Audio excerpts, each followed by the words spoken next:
अस्सलाम वालेकुम नाज़रीन, मिली वॉइस के कौमी शब रोज़ बुलेटिन में आपका इस्तकबाल है। मैं अब्दुल वहाब।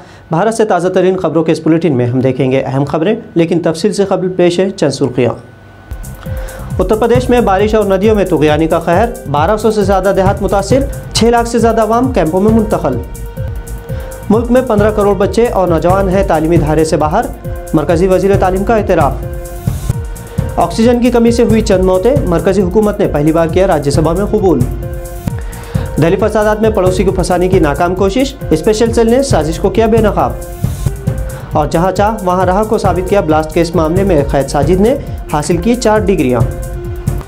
नाज़रीन, देश की सबसे बड़ी रियासत उत्तर प्रदेश में इस वक्त बारिश का कहर जारी है। 165 से ज़्यादा देहात अपने ज़िलों से मुकम्मल तौर पर कट चुके हैं।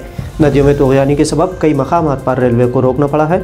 23 ज़िलों के 1245 देहातों के लोग कैंपों में ज़िंदगी बसर करने मजबूर हैं। बीजेपी जिस रियासत को अपना मॉडल स्टेट मानती है, उसमें सरकारी तादाद के मुताबिक आपदा से कम 6 लाख लोग मुतासिर हुए हैं। रोज़ाना मुतासिरों की तादाद बढ़ती ही जा रही है। गंगा नदी बदायूं, इलाहाबाद, मिर्ज़ापुर, वाराणसी, गाज़ीपुर और बलिया में अपने डेंजर मार्क से ऊपर बह रही है, जबकि यमुना नदी ने औरिया, हमीरपुर, बांदा और इलाहाबाद में अपना कहर ढाया हुआ है। मिर्ज़ापुर के 407 देहात, इलाहाबाद के 174 देहात, जलाओं के 118, बांदा के 84, हमीरपुर के 79, बलिया के 69 देहात और प्रधानमंत्री नरेंद्र मोदी के हल्का इंतखाबात जहां से वो मेंबर ऑफ पार्लियामेंट चुने गए हैं, यानी वाराणसी में 64 देहात नदियों में बाढ़ से बुरी तरह मुतासिर हुए हैं। उत्तर प्रदेश में पिछले 24 घंटों में 13.1 मिलीमीटर बारिश रिकॉर्ड की गई है, जो मामूल से 154% ज़्यादा है। उत्तर प्रदेश के 11 ज़िले ऐसे हैं जहाँ 25 मिलीमीटर बारिश ज़्यादा हुई है और यहाँ भी आवाम को मसाइल का सामना करना पड़ रहा है।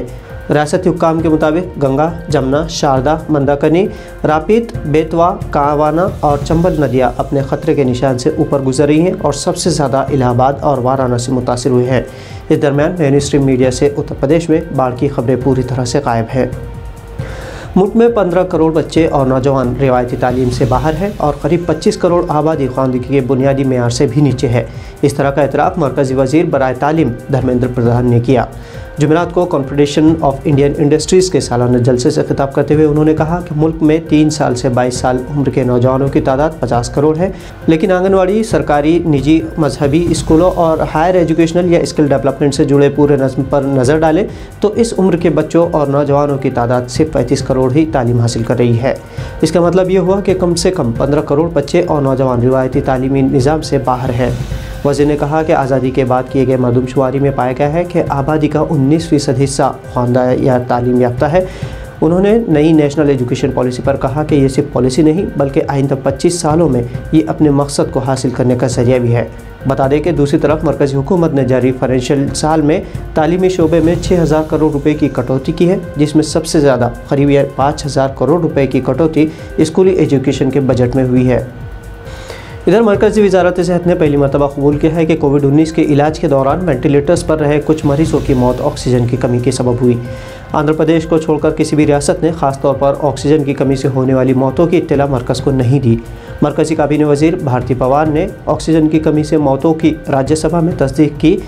आंध्र प्रदेश में ऑक्सीजन की कमी से होने वाली मौतों पर तेलुगु देशम पार्टी से रुकन असम्बली कंका मेडला ने सवाल किया था, जिसके जवाब में पवार ने कहा कि इब्तदाई जांच के मुताबिक सिर्फ आंध्र प्रदेश ने बताया था कि एक अस्पताल में ऑक्सीजन के दबाव में गिरावट के सबब कुछ मरीजों की मौतें हुई है। इस बीच हेल्थ डिपार्टमेंट के सीनियर अफसर ने अपनी बात पर कायम रहे।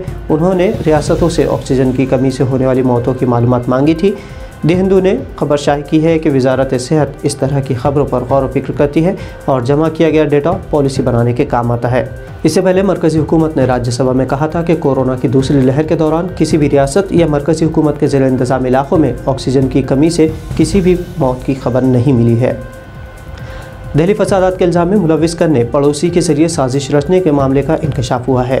दिल्ली पुलिस के स्पेशल सेल की तहकीकात में ये बात सामने आई है कि अंसार खान नामी शख्स को फंसाने के लिए उसके पड़ोसी ने गाज़ियाबाद में उसके घर की छत पर 5 पाइप बम रखे थे। दरअसल दारुल हुकूमत दिल्ली के शुमाल मशरक़ी ज़िले में गुज़िश्ता साल जुलाई के महीने में होने वाले फसादात की तहकीकात के दौरान दिल्ली पुलिस के स्पेशल सेल को मुखबिर से इत्तला मिली थी कि शुमाल दिल्ली के करदमपुरा के रहने वाले अंसार खान मशरक़ी दिल्ली फसादात में मुलविस था और उसने बम बनाए और उन्हें दिल्ली फसादात के दौरान फसादियों को दिया। पुलिस को मुखबिर से ये मालूमात भी मिली थी कि उस वक्त अंसार खान गाज़ियाबाद में रह रहा है और वो अभी तक बम बना रहा है। इसके बाद अंसार खान को दिल्ली पुलिस के स्पेशल सेल ने तहवील में लिया था और जब गाज़ियाबाद में उनके घर की तफ्तीश की गई तो उनके घर की छत पर 5 पाइप बम मिले थे। जब पुलिस ने हिरासत में अंसार खान से पूछगछ की तो उसने बमों के बारे में कोई मालूमात होने से इनकार किया। तहकीकात के दौरान भी पुलिस को अंसार खान के दिल्ली फसादात में मुलविस होने के कोई सबूत नहीं मिल रहे थे। इसके बाद पुलिस ने अंसार खान को रिहा कर दिया था। जब दिल्ली पुलिस ने इस मामले की तफ्तीश की और एक बार फिर अंसार खान के गाज़ियाबाद घर के इर्द गिर्द लोगों से पूछगछ की तो पुलिस को पता चला कि अंसार खान की अपने पड़ोसी मुजम्मिल अलवी के साथ लड़ाई जारी थी। इसकी वजह से उसने फंसाने की इस तरह की साजिश रची थी। नाज़रीन, जहाँ चाह होती है वहीं राह होती है। अगर उड़ान भरनी हो तो ये हौसलों से भरी जाती है, पंख से क्या होता है। इन कहावतों की कुछ ऐसी ही हौसला बख्श मिसाल उस वक्त देखने को मिली जब कई सालों से जेल में कैद होने के बावजूद एक नौजवान ने 4 मज़ामिन में डिग्रियाँ हासिल की।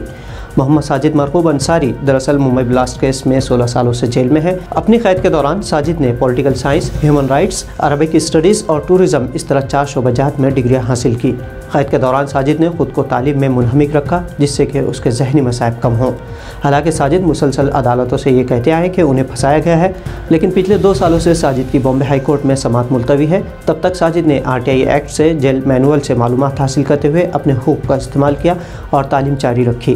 क़वानीन की रूह से साजिद की तालीम के सबब उन्हें 1 महीने की सज़ा की माफ़ी भी मिली। साजिद को उम्मीद है कि वो मुल्क में पेश आए दूसरे मामलों की तरह बेदाग सुरूर साबित होंगे, लेकिन अदालतों में समाअत की देरी से उन्हें वक्त दरकार है। तो नाज़रीन, ये थी मिली वॉइस की भारत से मुनफरिद नुक्ता नज़र से अहम खबरें। दीगर मुसद्दक़ा खबरों के लिए मिली वॉइस को सब्सक्राइब और फॉलो ज़रूर करें ताकि आपको सही खबरों के साथ साथ हकीकी पस मंज़र से भी आगाही हो। अब अब्दुल वहाब को इजाज़त दीजिए। अल्लाह हाफ़िज़।